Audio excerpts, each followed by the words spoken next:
안녕하세요. 지구촌교회 반세요 목사입니다. 오늘부터 우리는 데살로니가 후서 말씀을 묵상할 텐데, 데살로니가 전서와 데살로니가 후서 이야기가 이렇게 연결이 돼요.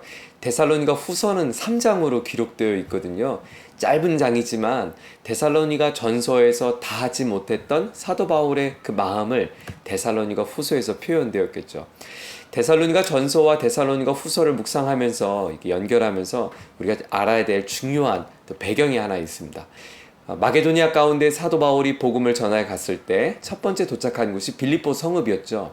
빌립보 성읍에서 루디아라고 하는 옥감 장수의 한 여인을 만나서 복음을 전하고 그를 통해서 교회가 세워지고 복음이 전해졌습니다.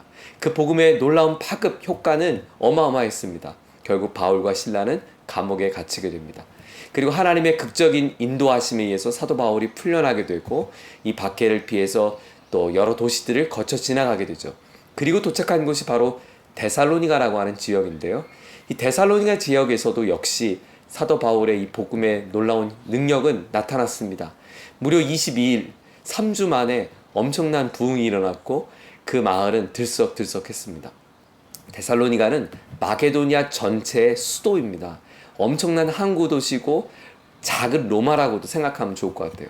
로마의 모든 것이 다 있는 도시, 로마의 모든 신들이 다 있는 도시, 로마의 모든 향락과 또 쾌락이 있는 그 도시에 사도 바울이 3주 안에 복음이 증거되었고, 그 증거된 복음은 그 지역 안에 많은 사람들에게 회심과 또 예수님께로 인도되는 놀라운 역사가 일어났습니다. 역시 그 빌립보 성읍에서 이어진 것처럼 바울의 핍박은 데살로니가 지역에도 여전했죠. 그래서 결국 사도 바울은 3주 만에 이 도시를 도망가게 되는데, 그야말로 밤에 야밤 도주를 하게 돼요. 3주 복음을 전하고 떠나간 사도 바울, 여러분, 남겨진 성도들의 마음이 어땠을까요? 물론 바울이 전했던 그 복음의 능력이 있어서 성도들은 교회 공동체를 이뤘고 함께 기도하며 믿음 생활을 지켜갔지만, 사실 목회자 없이 신앙생활하는 건 쉽지 않잖아요. 사도 바울이 다시 디모데를 그곳에 파송해서 데살로니가 교회 교우들을 돌보게 합니다. 근데 디모데를 통해서 들려왔던 소식은 성도들의 마음속에 마음이 너무 위축되어 있고 약해져 있다는 거예요. 다시 편지를 보내죠. 이 편지 가운데 너희들이 이 믿음을 지켜가는 것이 얼마나 자랑스러운지 모른다. 이 마게도냐 전체 가운데 전해진 이 복음의 소식이 너희들이 교회에 정말 좋은 모델이 되고 있다. 너희들은 우리의 자랑이요 기쁨이라고 그들을 격려하면서 데살로니가 전서 편지를 썼습니다. 그리고 이런 이야기를 썼어요. 이제 주님이 오실 날이 얼마 남지 않았으니까 우리 그 고난과 어려움을 잘 견뎌내자고요. 그런데 이 데살로니가 전서 이 편지를 받았던 성도들이 오히려 이것이 역효과가 났어요. 당시 거짓 교사들이 거봐라, 이제 예수님이 종말이 다가올 것이다. 종말이 다가온다면 이제 우리 그렇게 일하는 것도 필요하지 않지 않냐. 마치 학교에서 아이들을 가르치는 선생님은 야, 우리가 이제 아이들을 가르칠 필요가 무엇이 있겠냐. 일터에서 일하는 사람들, 우리가 이렇게 열심히 노력하면 일할 필요가 무엇이 있겠냐. 어차피 주님이 다시 오실 텐데 말이지. 이러면서 서로 이 종말에 대한 마음 때문에 자신의 삶의 자리를 등지고 떠나간 성도들의 소식을 또 듣게 됩니다. 그래서 고린도에 머물고 있었던 사도 바울이 다시 편지를 씁니다. 그것이 데살로니가 후서죠. 데살로니가 전서를 통해서 성도들에게 믿음을 독려하고 격려하고 응원했다면, 데살로니가 후서에서는 우리의 바른 신앙, 특별히 재림의 때 종말의 시대를 맞고 있는 성도들이 어떻게 살아야 될지, 이 환난의 때를 어떻게 겪어야 될지 오늘 그 사도 바울은 편지를 통해서 교훈하고 있습니다. 오늘 1장의 말씀 같이 함께 읽어보고요.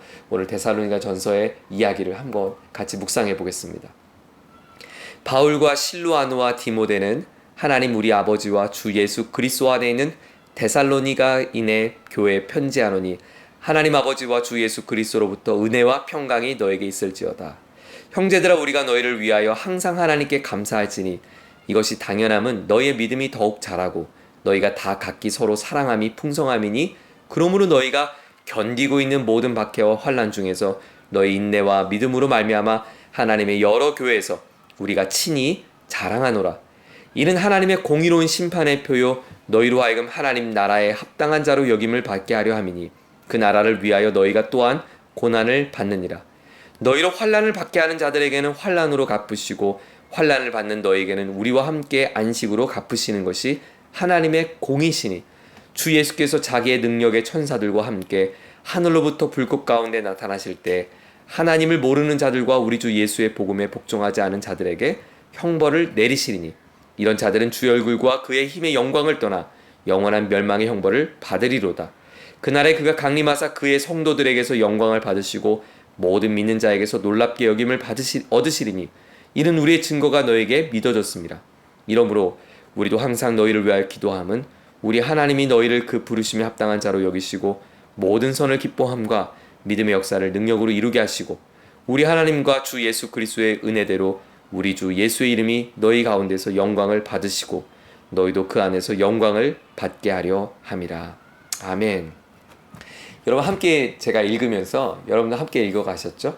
여러분 함께 묵상하면서 오늘 여러분의 마음에 이 반복됐던 단어들, 강조됐던 단어들이 혹시 있지 않았나요? 네, 그들이 견디고 있는 박해와 환난이라는 단어입니다.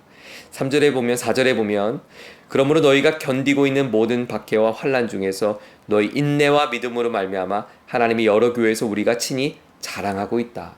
너희들이 견디고 있는 박해와 환난, 그것이 우리 많은 믿음의 교우들, 특별히 나에게도 얼마나 격려가 되는지 모른다라고 하는 표현이에요.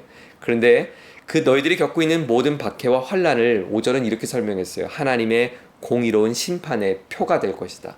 하나님의 공의로운 심판의 표, 이 표를 다르게 표현해 볼까요? 하나님의 공의로운 심판의 증거가 될 것이다. 오늘 사도 바울은 데살로니가 교회 교우들에게 너희들이 지금 이 환난을 겪고 있는 것, 여기서 환난은 어떤 네로 황제의 어떤 그런 극심한 목숨을 빼앗는 박해가 아니라 이런 거예요. 사회적으로 또 경제적인 박해였어요. 당시 다신에 가득했던 로마 사회 가운데 그들이 유일신 하나님을 섬기고 있는 그들의 신앙, 특별히 예수를 믿고 있는 그들의 신앙은 종교적으로 박해를 받았던 것이죠. 그리고 그것은 그들에게 환난이 되었던 거예요. 그런데 이 환난과 박해는 하나님의 심판의 도구가 될 것이다. 너희들이 증거가 될 것이다. 너희들을 박해한 자가 하나님의 공의로 박해할 것이고 너희를 심판했던 그들에게 하나님의 공의로운 심판이 임할 것이다. 그러므로 이 마지막 때 환난과 어려움을 겪고 있는 너희들의 신앙을 잘 잃어버리지 말고 지켜가기를 사도 바울이 권면하고 있습니다. 11절은 이렇게 말해요. 이러므로 우리도 항상 너희를 위하여 기도함은 우리 하나님이 너희를 그 부르심에 합당한 자로 여기시고 모든 선을 기뻐함과 믿음의 역사를 능력으로 이루게 하시고, 네, 여러분을 부르신 것은 하나님이십니다 라고 말씀해요. 네, 데살로니가 교회 교우들을 불렀던 것은 사도 바울도 아니고 또 나 자신도 아니고 하나님이 우리를 불러주셔서 하나님이 우리를 이곳 가운데 인도하셔서 공동체에 이루게 하셨으므로 하나님이 책임져 주실 것이다. 하나님이 모든 것을 기쁨으로 너희들의 믿음의 수고와 능력과 역사를 하나님의 거룩한 능력으로 바꿔주실 것이다. 사도 바울은 권면하고 있습니다. 그래서 우리 주 예수의 이름이 너희 가운데서 영광을 받으시고 너희도 그 안에서 영광 받게 하려 함이다라고 축복의 기도를 하게 됩니다. 사랑하는 여러분, 오늘 믿음을 지켜가는 저와 여러분의 삶이 하나님의 영광이 되고 그 하나님의 영광이 여러분의 삶에 가득히길 바랍니다. 여러분은 주님을 위해서 어떤 박해와 어떤 환난을 받기를 기뻐하십니까?